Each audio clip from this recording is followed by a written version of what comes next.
Okay, so today's video is a portion of chapter 5. We're going to be looking at tropical rainforest, the section on tropical rainforest and where they are found. We'll also be looking at some of the uniqueness of what the tropical forest actually looks like. We will take a short visit into a tropical rainforest in Malaya, and we will also, if we have time, we will also be looking at some of the adaptation features that are found in tropical rainforest. So when looking at a tropical rainforest, okay, this is again a chloropleth map, although there's only one type of in forest that's indicated out here. This is tropical rainforest. Okay, so this shows you the distribution of tropical rainforests where they can be found in the world. So when you look at it very carefully, once again, using the given latitude lines, you can actually see that they lie largely, not completely, largely between two main latitude lines. One is, of course, the Tropic of Cancer, and the other one is the Tropic of Capricorn. So within this, you have a stretch of it in Africa, you have the chunk that exists in Southeast Asia, and also the one that is in Central and South America. Okay, of course, there are portions that are slightly above, right, in Asia itself, and there are bits here and there, okay, that don't really lie within, okay, like very, very small specks here in the more southern part of North America, etc. But largely, when you're doing description of the where you will find tropical rainforest, your three main areas, you'll be doing between, once again, the band of the Tropic of Cancer and the Tropic of Capricorn. This is important, and you need to be able to tell the examiner, if you face a described question, where you can find these things. Okay, so wow, the other way you can look about it is actually is right in around the equator, right north and south of the equator. And these areas that you find this kind of tropical rainforest tend to enjoy the same kind of climatic conditions, same kind of temperature, same kind of rainfall, and all year round the same amount of intense sunlight. Okay, why am I bringing up rainfall and sunlight here? Because as we all know, since primary school, rainfall and sunlight determines the type and variety and the quantity of vegetation that you find. And tropical rainforests are one of the most successful types of forests around, right? Large amounts of plant variety as well as large amount of huge plant life.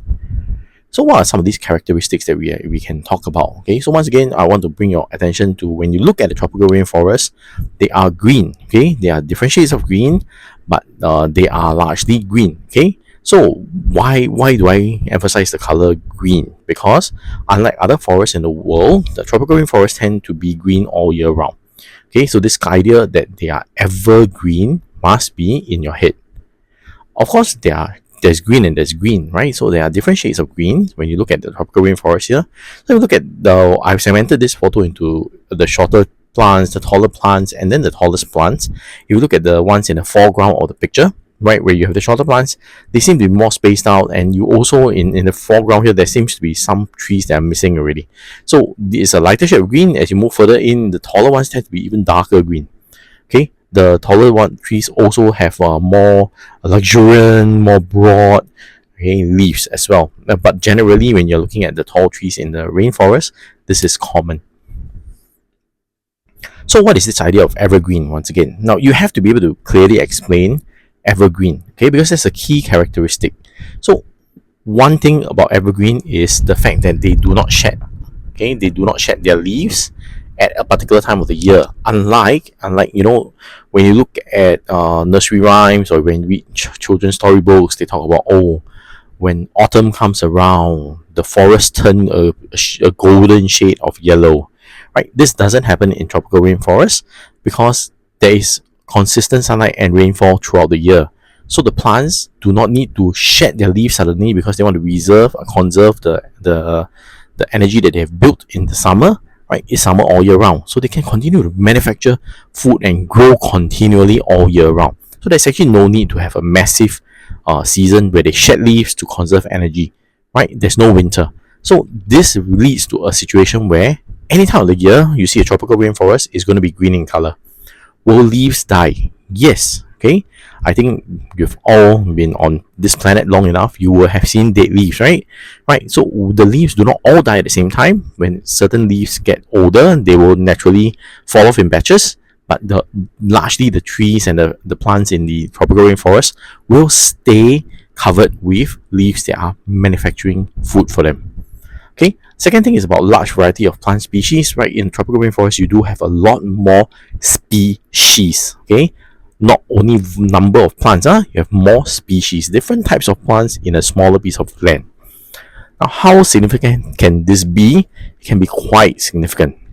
Okay, so I will come back to this. Let's look at the number of species first. So in terms of 0.01 kilometer square, which is about 1 hectare or 1 football field size, what you have is you have over 300 different species within that in the tropical rainforest. Comparatively, right, in a much larger area, okay, one that is maybe a few 100,000 football field size, you only have 40 plant species if it's a temperate forest. Okay, so this is the kind of difference we're looking at, right? So when we talk about large number of species, large variety of plant species, it is not boring. Like it's anything but boring. If you're a scientist looking at trees, right, to visit a tropical rainforest, I think is like unleashing you in Willy Wonka's chocolate factory. Okay, so much choice everywhere. When you're describing the vegetation that is found in the tropical rainforest, there are of course a few things you can look at. First and foremost, always when looking at the forest itself, overall structure. Okay, so in your syllabus you'll be learning the 3 structures. Okay, the 3 layers of the rainforest.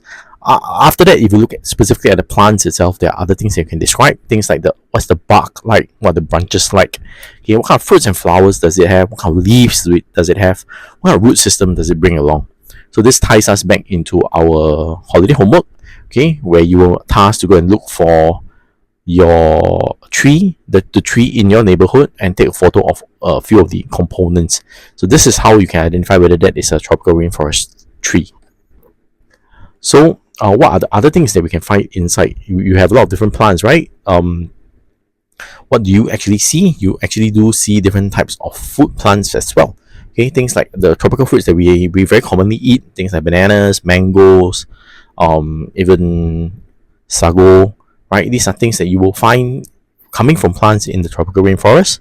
The spices that we love to use in our cooking, okay, as condiments, right? Pepper, cinnamon, these are all things that can also be found in the tropical rainforest. Okay, vegetables like corn, pandan, nuts, these are all things that we can find commonly in the tropical rainforest. So what exactly does the tropical rainforest look like? So now I'm going to bring you into a video. Okay, we're going to transit into a video. This video can also be found in the Geography Singapore YouTube channel, right? This shows you Malaysian rainforest. Okay, it brings you through the different layers of the Malaysian rainforest, and keep your eyes open. Look at what kind of variety. Do you see different layers of trees? Do you see what's on the ground? Okay, is it filled with grass? Is it filled with dead leaves? Okay, what does the shape of the tree trunks look like? Right? Are they like broad, thick, and wavy with branches all over? Do they have a special type of top? Okay, the crown of the tree, is it in a particular shape? What are some of the animals that you see in the video? Okay, so let's tune into the video.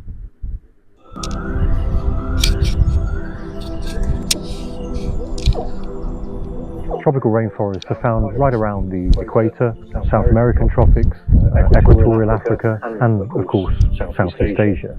The Malaysian rainforests are among the oldest anywhere in the tropics. They support incredible levels of diversity. In the UK, for example, we have 30 indigenous species of tree. In a single hectare of Malaysian rainforest, you might find 300 species of trees, so these forests support fantastic levels of biodiversity. The rainforests of Malaysia are also the tallest in the tropics, with a canopy regularly more than 60 meters in height, with the very tallest emergent being 80, 90, and even 100 meters tall. We recently identified a tree in Sabah, so the northern part of Borneo, that was over 100 meters tall, making it the tallest tree yet discovered in the tropics, and probably the tallest flowering plant anywhere in the world. Tropical rainforests occupy about 5% of the land area of the Earth, and yet they account for almost 50% of biodiversity. The rainforests have a very high canopy, and there are multiple layers beneath that canopy, providing a great deal of habitat complexity and many ecological niches. So that structural complexity, combined with the very high diversity of plant species, means that rainforests support extremely high levels of biodiversity. So thousands of species of plants, hundreds of thousands of species of invertebrates, hundreds of species of birds, dozens and dozens of species of reptiles and mammals and so forth. So these are the most complex systems that have ever evolved. The relationship between the species of the forest, the sort of web of life, is extremely complex and important. Rainforests play a crucial role in mitigating climate change, so they store and absorb from the atmosphere very large quantities of carbon. They play a crucial role in protecting water catchments, and not to be forgotten, they also support the livelihoods of many forest-dwelling communities. It's absolutely crucial that the existing primary rainforests of Malaysia are protected. It's also very important that forest that has been degraded by logging, by plantation development, by hunting and so forth is restored. So much of Malaysia is covered by forest that has been selectively logged, and it's very important that forest is allowed to recover, and where necessary we take steps to restore that forest by planting trees and so forth. Actions that improve the quality of the forest and its ability to sequester carbon from the atmosphere and to support very high levels of biodiversity.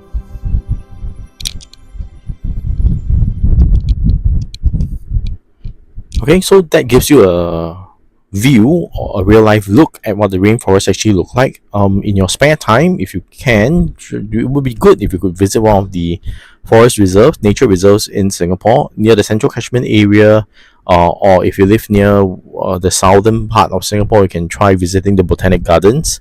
Right, there are natural tropical rainforest pockets that are still left with very clearly marked trails.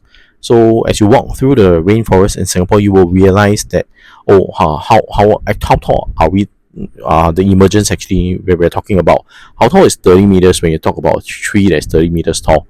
Okay, having the ability to stand next to one that's like that, it makes a lot more. It gives a lot more clarity. So if you can, try and find some time to visit one. Okay, with your parents. Okay, then you can talk to them about the things that you see in the rainforest. Okay, so we'll end off with the final bit here on the three key layers: the emergent layer, the canopy layer, and the undergrowth layer. You need to know where these layers are. You need to be able to describe briefly what these layers show to fully become aware of what the characteristics of a tropical rainforest are. So let's start with the topmost layer, the emergent layer. These are the tallest trees. They poke out above the canopy, right? So you're looking at things that poke up above this layer of canopy here. Okay, which is the lower layer of interlocking tree crowns. So you have emergents that are poking up above it, normally up to 50 to 80 meters. Okay, the ones in Singapore tend not to be that tall. Mostly because they have been removed.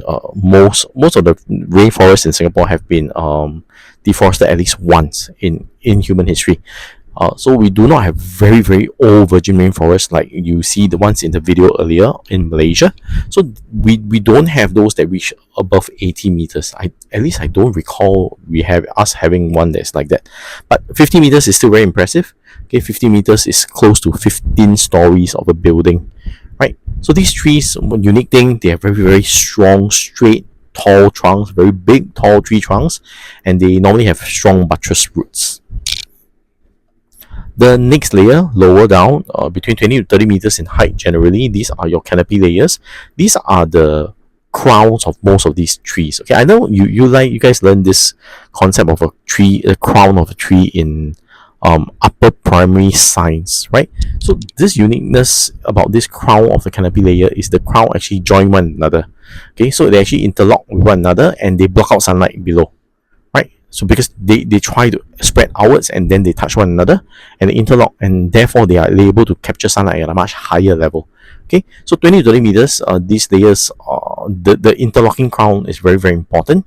Okay, it blocks out air, it blocks out movement. So underneath the crown layer is where you have actually no sunlight or very little sunlight and hardly any wind, because the wind is all blocked away by this crown layer already. So, who are the unfortunate things that grow in the undergrowth layer, the short the short vegetation, right? So you do have a couple of things. You have the lianas, you have the epiphytes, the vines, the woody vines that grow from the ground. They twine up the tree and they can go further up along the trunks, up into the crown itself, above the crown, towards the emergent layers. Okay, but you also find the roots of all these very tall trees at the undergrowth layer. You find the very big buttress roots, right, that are spread outwards very much above the ground. Okay, sometimes up to 5 meters above ground. You can see that it's part of the root system, and they spread really far out so that they can hold a 50 meter to 80 meter tall tree straight up. Otherwise, the tree will not be stable. When the wind comes and then the tree starts swaying, you may have trees uprooting itself, falling over, and causing a huge avalanche in your, or avalanche style of stampede style of collapse in your tropical rainforest itself. Okay, so what does buttress roots look like? These are what we can see as buttress roots. They are very shallow actually. Okay, you look at the undergrowth here is muddy. There's actually no grass in the tropical rainforest floor. The undergrowth layer has no grass. Okay, what you do see is you do see a lot of things like dead leaves. Okay, in this particular picture here, the buttress roots is this thing. Give me a minute, please. Right, this thing that is spreading outwards from the tree trunk. These things that spread out, these are your buttress roots. Then what is this thing that I'm swirling around with? This is your liana. This is the woody vine that starts at the bottom. It climbs up the tree, up to the high points of the tree, right? Then you can see lianas as well, right here, the hanging lianas, right, hanging from the trees as it grows and tries to climb up into where there is more sunlight. Okay, so epiphytes are ferns, right? I think you learned this in science as well. So I think this is no, this is not a staghorn fern. So this is just one of those generic ferns that you do find in the rainforest. If you look around school, some of the very big trees in the front porch outside the foyer, you will see a lot of bird nest ferns on the very large rain trees. Okay, and those very large rain trees actually are our canopy layer trees. Why are they alone? Because they are not natural. They've been planted there to provide shade. So we do plant canopy trees largely to provide shade because they are crowns spread out wide and therefore creating a large area of shade below it. So if you look at the area, we use those very large rain trees. I think there are 4 or 5 of them to provide shade for the cars that are parked below. Okay.